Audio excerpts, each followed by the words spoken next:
My name's Conrad Steiner. I'm a doctor of medicine. Tonight's story has the title, Breath of Life. Guardian of birth, healer of the sick, comforter of the aged.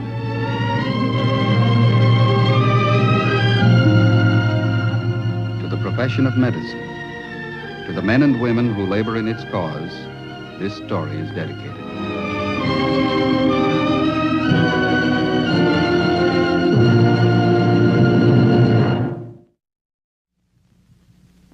Our presentation tonight, the field of communicable diseases. The object in point, a respirometer. The case in point, Robert Allen Parker, M.D. Dr. Parker's married and has 2 children. At 37 years of age, he's in the prime of life. He has a successful practice, which he's worked very hard to establish.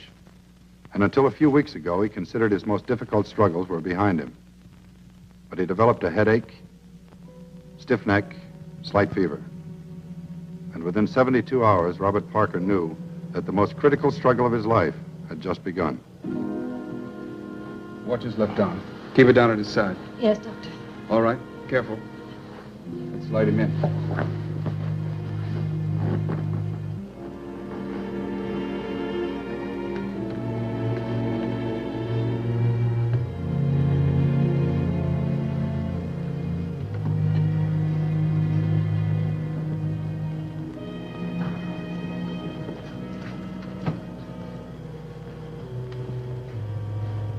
You can't talk yet, Dr. Parker. Don't try. The air isn't reaching your vocal cords. All right, let's close it. Watch his arms.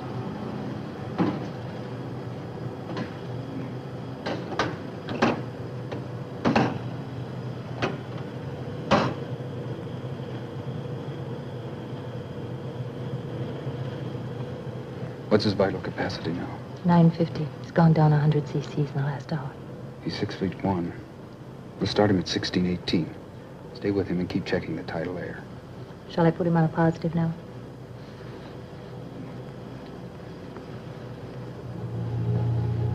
You're going to feel a lot better, Doctor. Now just try to relax and let the respirator breathe for you.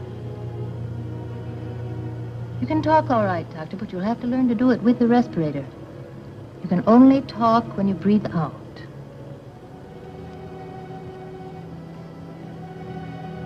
I want to see Doctor. He's right here. Dr. Quillen. How bad is it? It's a little early to tell, Doctor. The respirator will give your chest muscles a chance to rest. You get some rest, too. Hey, give me something. Let's see if we can get along without dropping your respiration any lower. What's he see now? Look, I'll make a deal with you. When my wife has a baby, I'll trust you with the delivery. That's your specialty. This is mine. Now you get some rest.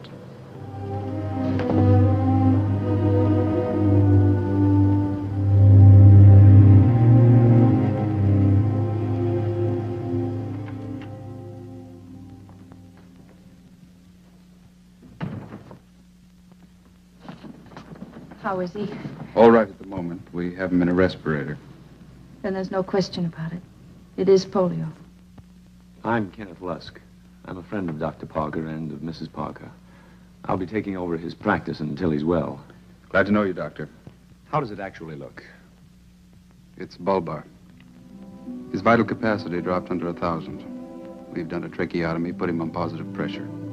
You said you did a tracheotomy. Isn't that when you cut into the throat? The tracheotomy tube provides a short, convenient airway. We give him oxygen through it under slight pressure, and that gives him additional help with his breathing. When will you know if he's paralyzed? Mrs. Parker, polio is a virus infection. It attacks the nerves that control muscles.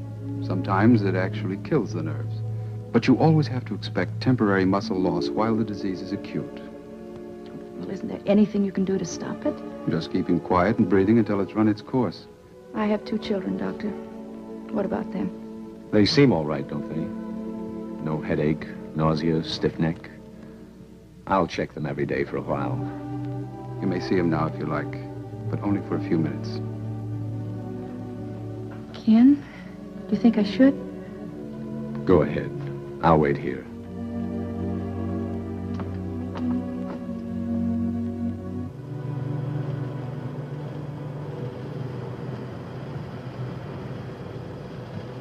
Bob.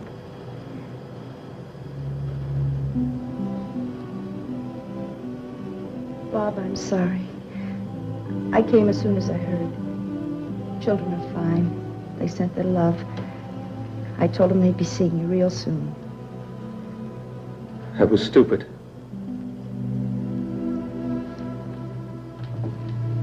You're going to be all right. Everyone's pulling for you. They're doing everything they possibly can. Nobody can do anything. I'll make it myself. I'll finish it myself. Darling, please. Don't want sympathy. See the lawyer? See him. Bob, we'll talk about this later. Things changed. You started this. You see it through. Can't you understand? It's not because of this. Not because you're sick. I don't want to go through with it. I thought for 1 minute that you wanted me, that you needed me. Don't need you. Don't need anybody.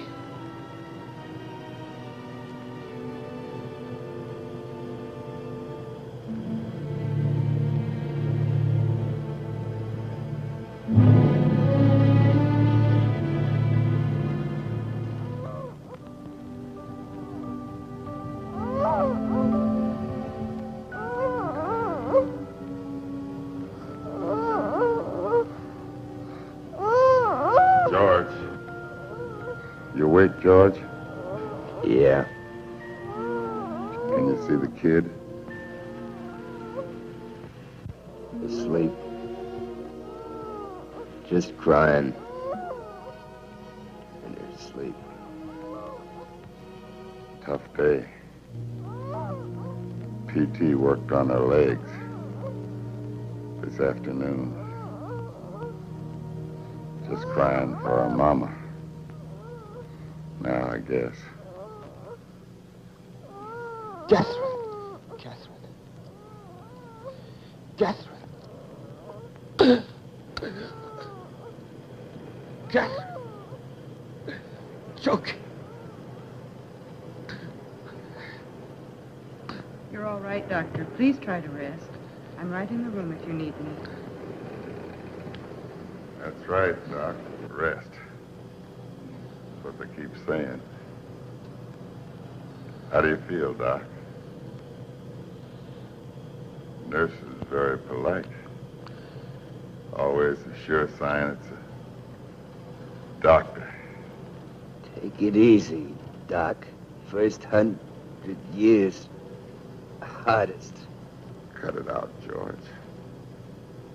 It's tough enough in the beginning.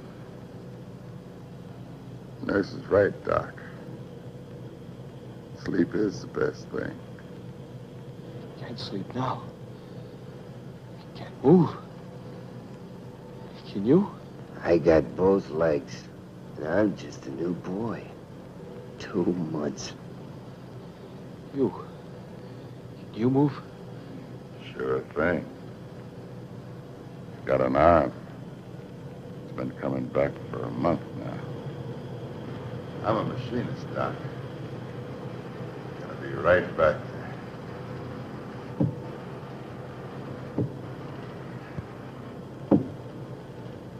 Hear that?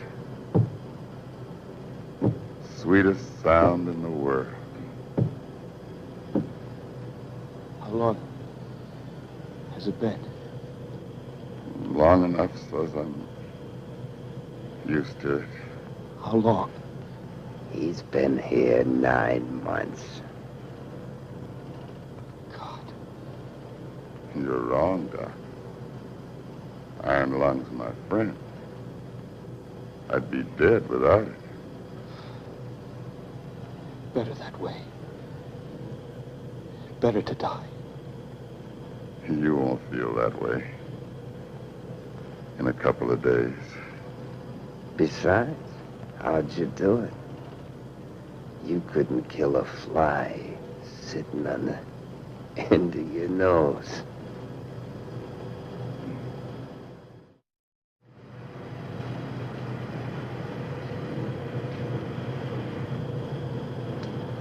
Hello, Bob. How are you doing? I'm taking good care of your practice. Haven't lost one of your patients yet. Catherine's been calling. She's outside now. Look, Bob, this is none of my business, but why don't you see her?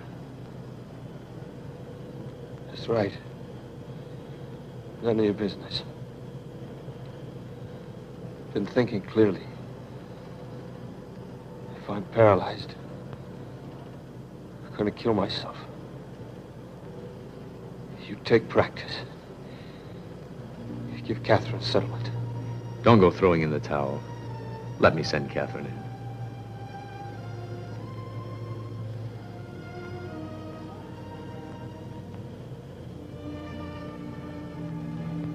I'll see you later.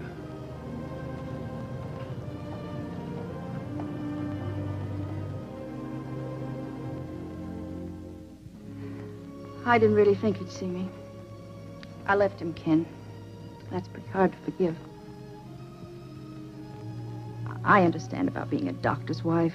I understood when I married him. I've seen him go days with just an hour or so sleep.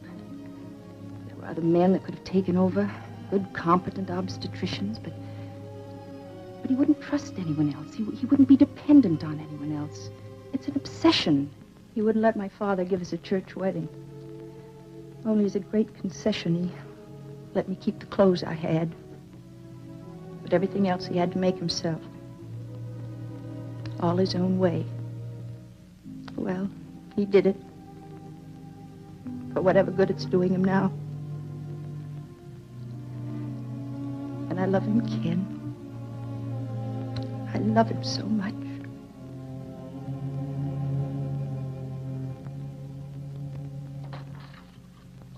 He's taking it just about as hard as I've ever seen anyone take it, Mrs. Parker. Some of them cry, go to pieces pretty badly. But at least it's a release. Bob wouldn't cry. That's a confession of weakness. He won't even live except on his own terms. Ken told me he's talking about suicide now. A lot of them go through that. But he certainly won't be able to do anything about it for the next few days. I don't know how much you know about polio, Mrs. Parker, but as his fever mounts, his dependence on the respirator will become total. The crucial phase of the battle during the acute period is to combat respiratory failure. The respirator will do the job which his paralyzed chest muscles can no longer perform. The trachea must be suctioned frequently to keep it clear of mucus so that the respirator can perform its function.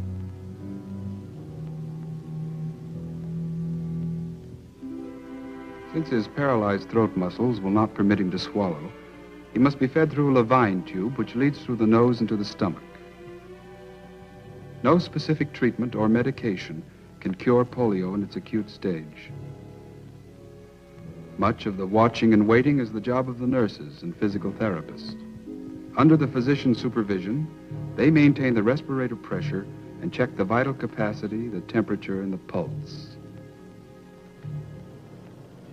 Up or down? Give me the reading. You can give me the reading. I'm a doctor. If you can yell that loud, you know the answer yourself, Doctor. When a sick patient gets cranky, he's getting better. How do you feel? Pain pretty severe? John's going to put you in hot packs for a while. My arms and legs gone. I can't move at all. We can't tell anything for sure until we complete a muscle check tomorrow. Now, the main thing for you to do is... Rest. That's right. All right, John, full treatment. Hey, Doc, I remember my first check. Everybody in the ward watching to see if I was gonna pass. When she got through, she says, Clifton, you're a very lucky man. Your legs aren't too bad. With a lot of hard work, you may have arms, too. Anybody could see that's a pretty lucky man. Couldn't they, Doc? You ever give your patients that kind of guff, Doc? I mean, some woman comes in to you sick. You ever tell her she's lucky it ain't leprosy? Why don't you knock it off, Clifton? I just think it's funny, that's all. Having a doc in here. Doc, don't pay attention to him. I put in 9 months. That's a lot longer than most. It's not so bad.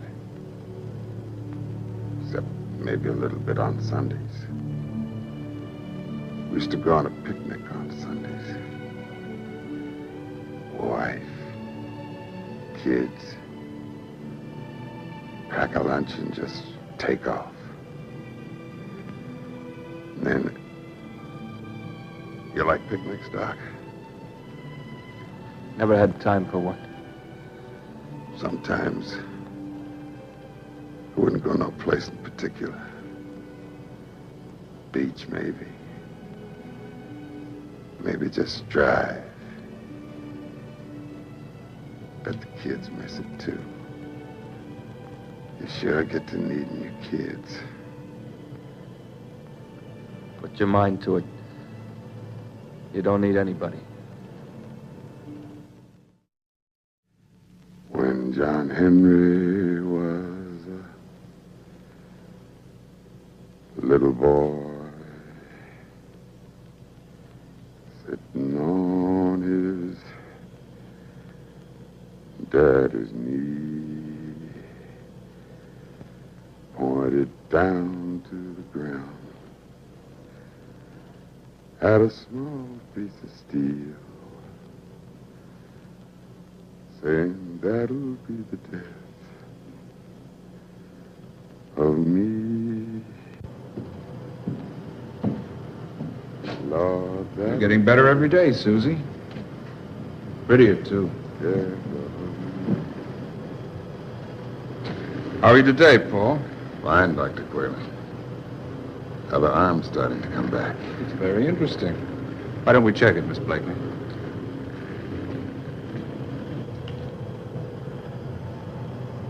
Make a fist.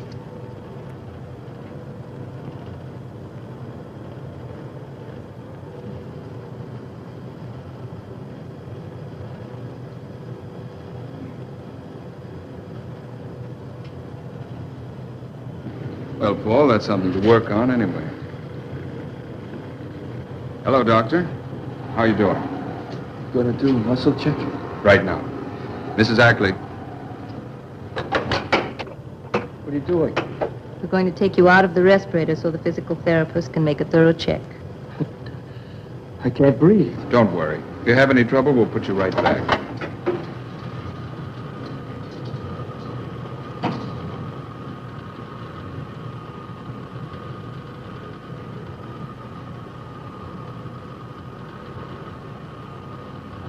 I'm all right. Let's get started. Now, Doctor, we'll start with your right arm. Would you move your fingers, please? Just relax. Concentrate on making a fist.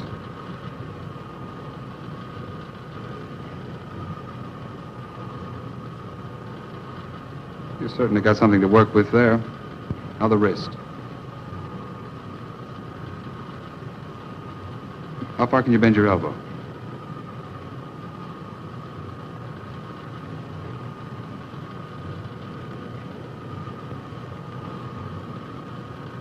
Now let's try the left one.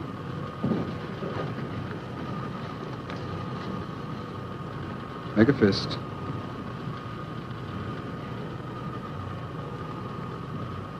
Now the wrist.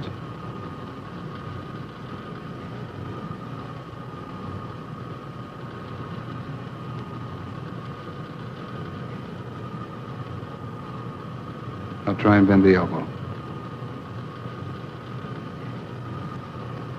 Very good. Touch your right shoulder.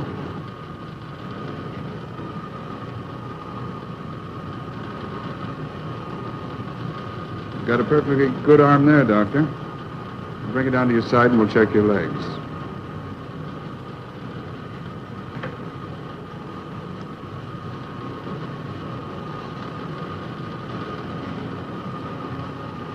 Pull up the toes of your right foot.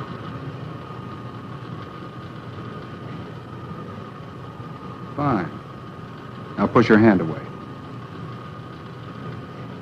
Try it again, Doctor. I can't. Raise the leg. Now, can you hold it there? Let's try the other one.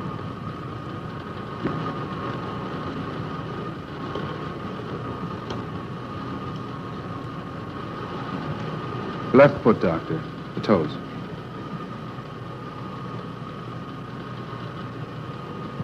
Raise your leg.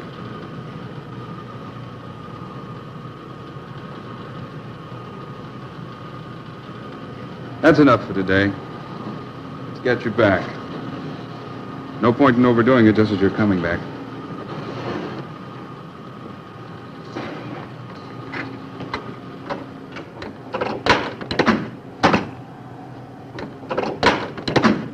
Bad. Is it? You're a very lucky man, Doctor. With some work, both arms should be fine. Without the bedside manner, will I be able to walk? Yes. Possibly not as well as before. You may need braces for a while, but you'll walk. There's a lot that can be done for you, Doctor. We can teach you to make substitute muscles do the work of useless ones. Before long, you'll be out of the respirator, and we can really go to work on you. Thank you. Thank you very much.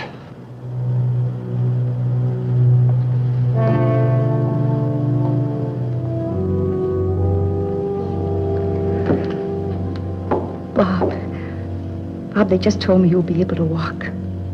It's wonderful news. Sure. I'll be able to limp. I want you to go through with the divorce. This wasn't in the marriage contract. Bob, listen to me. I didn't marry your legs. I married you. If you had to spend the rest of your life in this thing, I'd still want you. I mean, if you want me. Do you, Bob?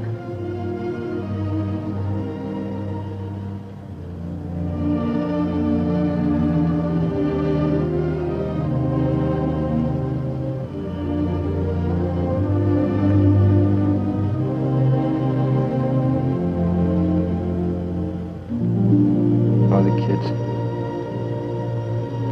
They're fine. I miss them. I knew I had a good reason for loving you.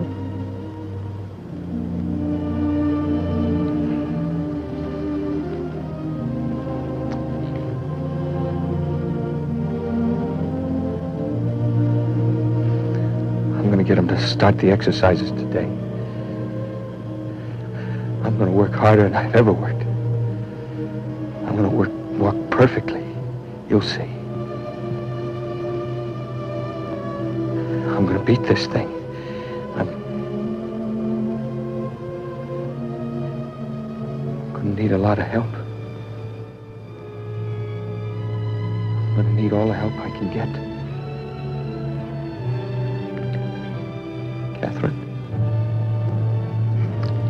Darling. Darling.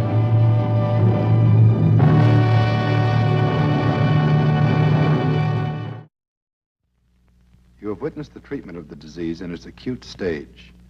Actually, few polio victims suffer permanent disability. An extremely small percentage die. Although to date there is no cure, poliomyelitis will eventually be conquered. For any needless death represents defeat to a profession dedicated to life.